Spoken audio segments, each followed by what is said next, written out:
We are final in Pittsburgh, and this one never in doubt. 34-11, the Steelers land the first punch, and then a subsequent 3, opening up quite the lead by halftime and held on to it in the second half. Another battle of backups, and Mason Rudolph, even the backups back up, outperforming Jake Browning in this one, 17-27, 290. A couple big ones to George Pickens, who finished with 4 for 195 and 2 house calls. Post-game analysis is presented by Belfor, the leading disaster recovery partner for businesses and communities. And here to break it down, Bryant, McFadden, Emory, Hunt, giving their thoughts. The two-time Super Bowl champ, may I say, here in black and yellow. BMAC, with an early Christmas gift by your Steelers. Might be too little too late as we look at the updated numbers. Probability for playoffs, Cincinnati's plummeting to a mere 18%. The Steelers from off the mat to 9.7%. Still football to be played this week, yes, but we must react to what we saw. Mike Tomlin said, guys, a lot was going to change after that loss a week ago. BMAC, where was the biggest change? Obviously, the quarterback depth chart changed, but outside of that, where did you see the biggest maturation in this team a week over? A sense of urgency. Right, guys? You didn't question any effort from any guy in a Steelers uniform. And just guys just executing from start to finish. Both sides of football, the players looked like they knew exactly what they needed to do, right? And they were doing so for 4 quarters. And then, of course, the elephant in the room, Mason Rudolph. I mean, Christmas is right around the corner, so it's only right that we see Rudolph. And he showed up big time. And, Joe, you know, I've been hollering for Mason Rudolph for such a long time. Since Kenny Pickett went down with that injury, I'm like, what's up with number 2? What's up with Rudolph? Remember, he is the longest 10-year quarterback currently on the team. He's been in Pittsburgh since getting drafted years ago. So he understands the organization. He understands the offensive mindset. And he has the most experience in a Steeler uniform. And he just showcased that experience today. And it's been a long time since we can really call on the likes of George Pickens outside of something negative. But this man, given the opportunity, he can be a big-time playmaker. And Mason showed all of us that George Pickens is a high-level talent at the wide receiver position when given the opportunity. And when you factor all of that into the equation with the sense of urgency and of course, you know, playing with their backs against the wall, along with the play of Mason Rudolph, we saw a big-time win for the Pittsburgh Steelers. Yeah, if you squint, close enough, you'll see that desperation could easily look like aggressiveness. And I thought the aggressiveness was where it needed to be for Pittsburgh, throwing the ball deep down the field, taking those shots early in the game on early downs, going forward on 4th down, setting yourself up for success offensively, which helps you find those big plays deep down the field. And we've said this about every backup quarterback that has come into a ball game and has won a game for their football team. They're playing with house money. They're playing free. They're playing loose. They're allowing themselves to let the game come to them, and they're getting everyone involved with the football. Because you know, as a backup, when you come in the game, like, hey, man, I want to make friends. I want to make these guys go to bat for me. So I make sure everyone eats, everyone gets an opportunity, and that's why we saw Mason Rudolph immediately go and find George Pickens. Backup or starter, this is the most points that Pittsburgh has scored this season as an offense. North of 18 points for the first time since early November. Week 10, the last time that this offense put up more than 18 points. And here they are coming away with a win, a 34-point effort by this offense. Mac, I was going to get here later, but since you brought it up, let's go there right now. You've been screaming and hollering for Mason Rudolph since Kenny Pickett's injury. Now, if we are looking at a healthy Kenny Pickett for these final 2 weeks of the season, what's the right decision there? At Seahawks, at Ravens, who's starting at quarterback? Ooh. How loud you still yelling for Mason Rudolph? I'll go Mason Rudolph. Okay. I feel like what we saw today was arguably the best quarterback performance we've seen from any quarterback in the Pittsburgh Steelers uniform. Correct me if I'm wrong. I don't know if I'm a prisoner of the moment. I don't know exactly all the stats from all the quarterbacks that have played. Of course, it's Trubisky and Kenny Pickett. But I don't know if either guy, clearly Trubisky, I don't think Kenny Pickett has had a game like we saw from Mason Rudolph. When you factor in the offensive points that they scored, when you factor in the efficiency, 290 yards, 2 touchdowns, and just the ability to sustain drives and the big play, the splash plays, I don't know. I don't think Kenny has put up that type of performance. So for Mason Rudolph to come off the shelf, standing on the bench the entire season against a team that was thriving in the right direction, by the way, defensively and offensively, to really showcase that I'm a guy that can be a big-time playmaker, I would ride with Mason Rudolph. I feel like Mason Rudolph is at the blackjack table. He just hit blackjack. You never walk away from a table. When you hit blackjack, when you hit 21, you roll it again. So me personally, Mason, you will continue to play as long as you're playing good. Because right now, they can't afford to have any room for error. They can't afford to have any mishaps on the offensive side. If we see if Mason can provide what we saw tonight, why not? So I would ride with Mason once again.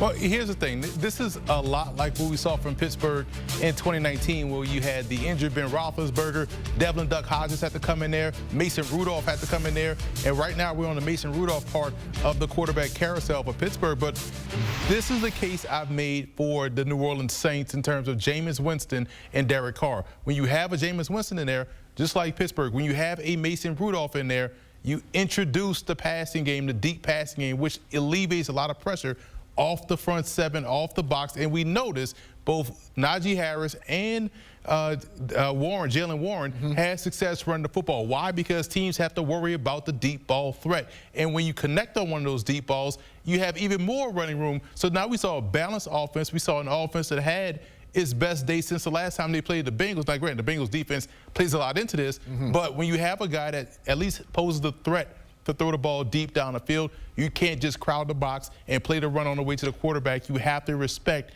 those receivers, so you have to go with Mason Rudolph moving forward. This win for the Steelers also secures a streak that has lived since the McFadden days there in the Steel City. Now 20 consecutive seasons of 8 or more wins under the tutelage of Mike Tomlin. It is the longest such streak in NFL history as they pass that dynasty in the midst of the 2000s.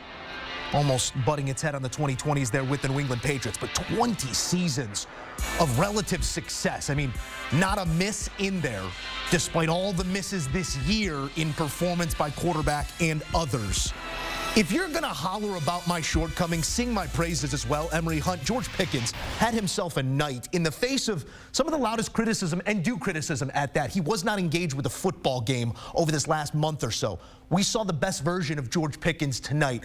What did that tell you about where he was, not just mentally, but what he can bring to this team down the stretch and in years to come? You know, there's a read between the lines right here. It tells you that he was frustrated with the quarterback position himself in the passing game, and you saw the difference in a guy that can actually put the ball deep down the field. So, yes, you're getting the prospect George Pickens that we saw coming out of high school, that we saw at Georgia. So, to me, it speaks volumes of what he was able to do at those two spots, and he knew the team would tell you everything. Like, man, we need to get this guy in because this guy can help expand the offense. So we're seeing the full-fledged George Pickens experience out here right now. Also simplify. Let me be an athlete beyond the deepest, and that is exactly what he did. Get the ball in his hands, react from there, Matt. What did you make of the day here for George Pickens?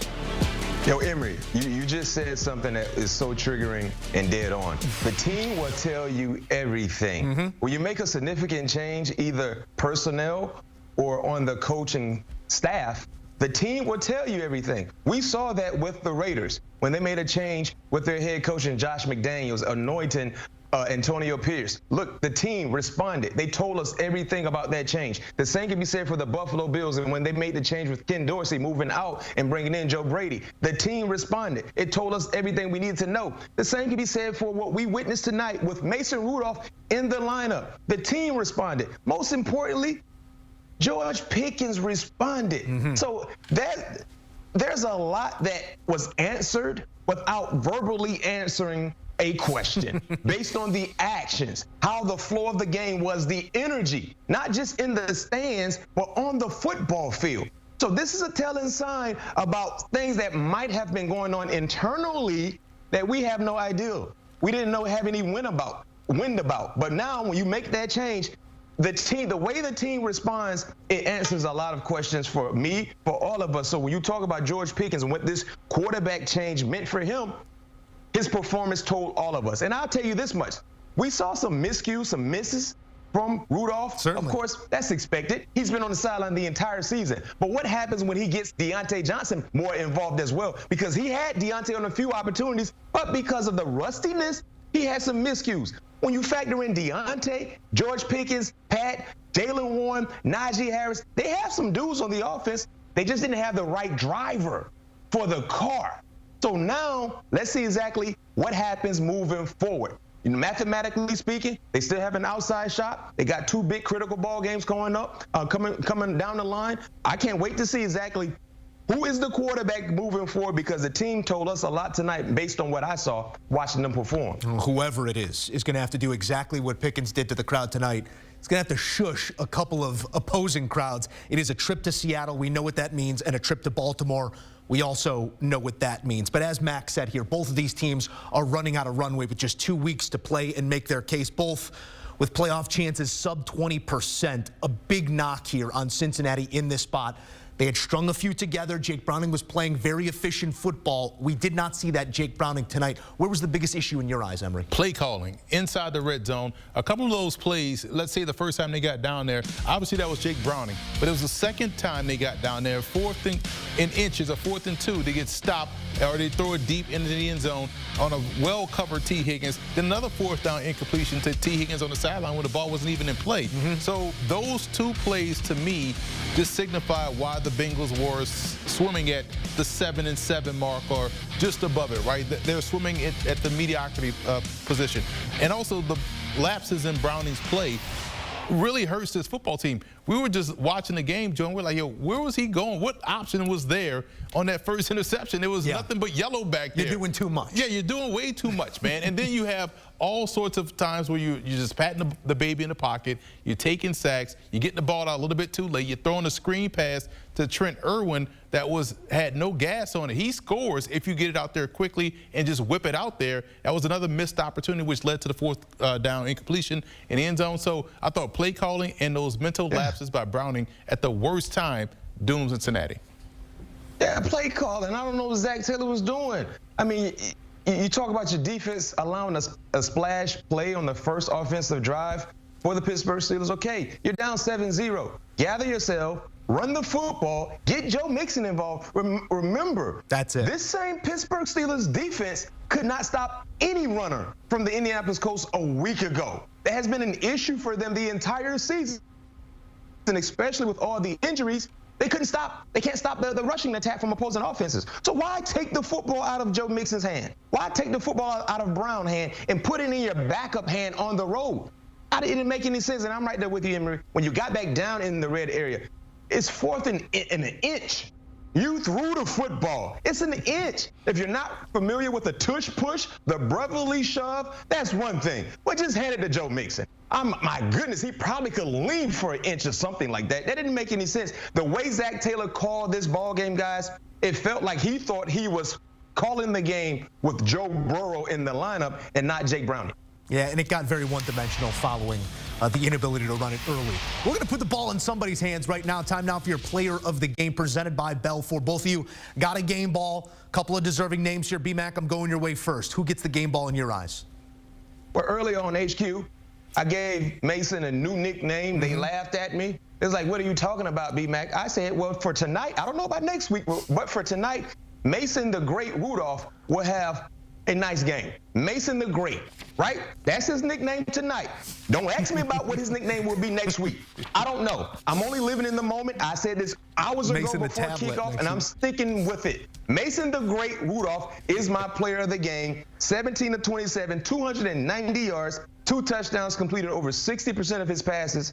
And guess what he provided for the Pittsburgh Steelers? Life. The fans. Everyone is jumping in the stands right now. The Pittsburgh Steelers fans are going to have a great Christmas. We didn't know what Christmas was going to look like hours ago, but based on this win, Christmas is going to be a wonderful event for all of Steeler Nation because of Mason the Great Rudolph. I'm glad you went with Mason, because that way I didn't have to go with it. I was torn because I'm going to go with George Pickens. Mason the Great, Emory. I'm sorry. You're right. Mason the Great Rudolph out there in Pittsburgh. Shout out to Permanente Brothers as well. I like the fact that George Pickens, 4 catches, 195 yards, and 2 touchdowns. He reminded everyone why I said he should be the logo based off how great this dude is, how great of a prospect he is, and how talented of a football player. He plays a game like you want the receiver to be played. And I felt like he had to let the coaches know, like, hey, man, you guys drafted me out of Georgia, not Air Force. Don't ask me to block. Ask me to go out there and catch passes. That's what I do best, and he did that. He torched the Bengals secondary, so he gets my Player of the Game award. That is Emory and BMAC, the great, following a great performance here by Mason Rudolph. It's a win that Pittsburgh needed in a bad way, and a Merry Christmas to all of those in the Steel City. Thank you, fellas. Don't forget the conversation continuing each and every day on the Pick Six podcast. Our squad breaking down the latest news and notes and getting you set for the playoffs. Download, subscribe, and enjoy the Pick Six podcast.